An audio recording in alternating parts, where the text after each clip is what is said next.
Hello everyone, I hope आप सब अच्छे होंगे। आज हम फिर से स्कोपी में नेक्स्ट लाए इंडोस्कोपी। ये बहुत ज़्यादा इंपॉर्टेंट पार्ट है। सबसे पहले हमें इंडोस्कोपी जाने के लिए हमें कौन कौन से इसमें देखते हैं। सबसे पहले गेस्ट्रो इसोफिजियल स्कोपी, मतलब इसमें हम स्टमक का, गेस्ट्रो मतलब स्टमक होता है, आइसोफिजियस मतलब इसोफिजियल का बात करा है, इसोफिगस का, उसके स्कोपी में हम देखते हैं। इसमें क्या क्या देखते हैं। सबसे पहले डिजीज ऑफ इसोफिगस और स्टमक, हम इसमें स्टमक और इसोफिगस का कौन कौन सा डिजीज हुआ है वो पता लगाते हैं। नेक्स्ट आइडेंटिफाई करते हैं हम लोग वाल ऑफ इसोफिगस, इसोफिगस में जो वाल होते हैं और लेयर्स ऑफ स्टमक जो लेयर्स होते हैं। अब हम इसमें सिम्टम्स देखेंगे क्या क्या सिम्टम्स होगा जो हम इंडोस्कोपी कराएंगे। ठीक है, बहुत इंपॉर्टेंट है ये। इंडोस्कोपी हमेशा रहता है स्टमक में, हमेशा हम इंडोस्कोपी ही कराते हैं, ये बात याद रखिएगा। चलो, डिस्फेजिया और ऑर्डिनोफेजिया, देखिए दोनों का मीनिंग अलग है, मैंने स्लाइड दे दिया है। या तो ये भी होगा या तो ये भी होगा। ठीक है, दोनों का मीनिंग अलग अलग है।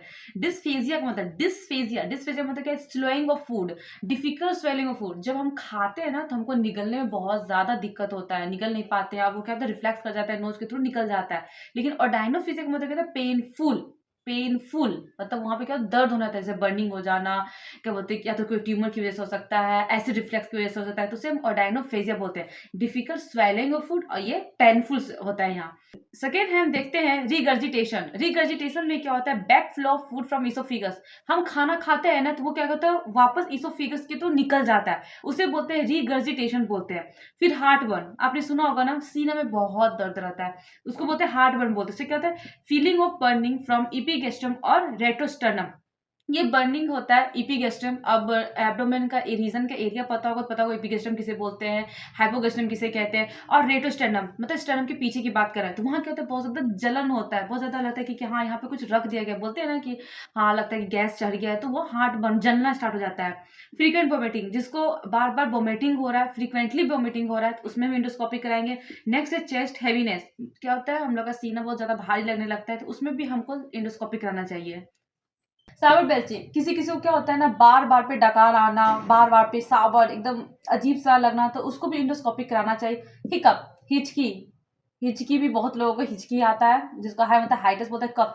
ये ऐसा फिजियोलॉजिकल होता है ना कि इसमें क्या होता है ना, इसमें दो सिस्टम इंक्लूड रहते हैं, एक रेस्पिरेटरी, जीआईटी। मैं पूरा डिटेल में नहीं बता, मैं बस बता रही कि हाई कफ में इंडोस्कोपी, क्योंकि मैं सिर्फ यहाँ पे आपको बता रही फाइंडिंग क्या क्या मिलेंगे मैं इसके, फिर भी मैं सुपरफिशियल बहुत कुछ बता रही हूँ आपको। अगर आपको पूरा डिटेल में चाहिए तो मैं वीडियो अलग से ला सकती हूँ, आप कमेंट बॉक्स से मुझे कमेंट कर दीजिएगा। अब नेक्स्ट है, कुछ नोट मैंने लिखा है, बहुत इंपॉर्टेंट है, जिसको जिसको सिम्टम्स होगा तो वो मुझे कमेंट बॉक्स पे जरूर बताइएगा। सबसे पहले यहाँ लिखा हुआ है एनोरेसिक नर्वोसा। ठीक है, इसका मतलब क्या होता है, खाने के डर, खाना का डर इतना होता है कि वो मोटा हो जाएगा, उसको बीमारी को बोलते हैं एनोरेसिक नर्वोसा। नेक्स्ट है बॉलोमिया नर्वोसा, खाने के बाद सोचता है कि वेट इंक्रीज हो जाएगा और फिर वो क्या करता है, ट्राई करता है वॉमिट कर देने का। बहुत सारे लोग होता है ना, अरे मैं खा रहा हूँ कहीं मैं मोटा ना हो जाए, बहुत कोई खा खा भी लेता है, फिर ये भी सोच लेता है कि अरे अब तो मेरा वेट भी इंक्रीज हो जाएगा। ये खासकर ओबेसिटी लोग के जो पेशेंट होते हैं ना, ज़्यादा देखा जाता है, लेकिन फिर भी वो खाते हैं। अरे खाना अच्छा बात होता है, लेकिन थोड़ा फिजिकल वर्क भी इंपॉर्टेंट होता है करना, वो लोग भूल जाते हैं करना। फिर नेक्स्ट है पॉजिटिव, ये क्या होता है, एबनॉर्मल एपेटाइट। एपेटाइट नॉर्मल नहीं रहता है बेचारे का, एबनॉर्मल होता है, हिला हिला रहता है। इट्स नॉन न्यूट्रिटिव सब्सटेंस, कुछ भी नॉन न्यूट्रिटिव सब्सटेंस जिसमें कुछ भी न्यूट्रिशन रहता है वो सब खाते रहना है, फिर भी बोलते हैं एबनॉर्मल एपेटाइट, मतलब कुछ ना कुछ खाते रहना है। बिंज ईटिंग, इसमें कुछ ना कुछ खाते रहता है, इंसान को कुछ ना कुछ खाते रहेगा, कभी ये खा लेगा कभी वो खा लेगा। लोग होता है ना जंक फूड ज्यादा खाता है, कभी जहां भी गया दुकान में ये उठा खा लिया, वो उठा के खा लिया। तो ये सब मैंने सिर्फ इंपॉर्टेंट नोट बता दी कि हाँ ऐसे ऐसे बोलता है। किसको किसको ये बीमारी है वो जरूर कमेंट बॉक्स में बताइएगा हमको। इंडोस्कोपी में हम क्या क्या फाइंडिंग करेंगे। Sir GRD, gastroesophageal reflux disease, इसको है, ये क्या करता है आपका डिजीज प्रोड्यूस करता है, कैंसर प्रोड्यूस करता है स्टमक में। एच पायलरी इन्फेक्शन, इसको हेलिकोबैक्टीरिया पायलरी इन्फेक्शन होता है, उसमें भी इंडोस्कोपी कराना चाहिए। गैस्ट्रिक अल्सर हो गया, जैसे मैंने बताया पेप्टिक अल्सर में दो अल्सर होते हैं, कौन कौन से होते हैं, एक ड्यूडनल अल्सर होता है, एक गैस्ट्रिक अल्सर होता है। ठीक है, तो गैस्ट्रिक अल्सर करवाते हैं।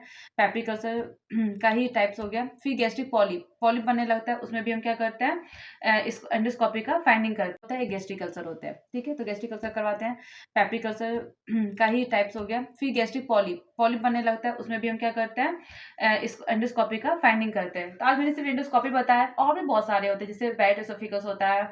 और हाँ, एक क्या होता है ना, कभी कभी एक होता है जो जीआरडी होता है ना, ये दो तरह का होता है, एक फिजियोलॉजिकल होता है, एक पैथोलॉजी होता है। जैसे जीईआर है, ठीक है, पहले जीईआर ही बोलते हैं, गेस्ट्रो एसोफेजियल रिफ्लैक्स। ठीक है। डिजीज बाद में कब होता है, जब कोई पैथोलॉजी चेंजिंग है तब ना हम डिजीज लगाते हैं, ठीक है।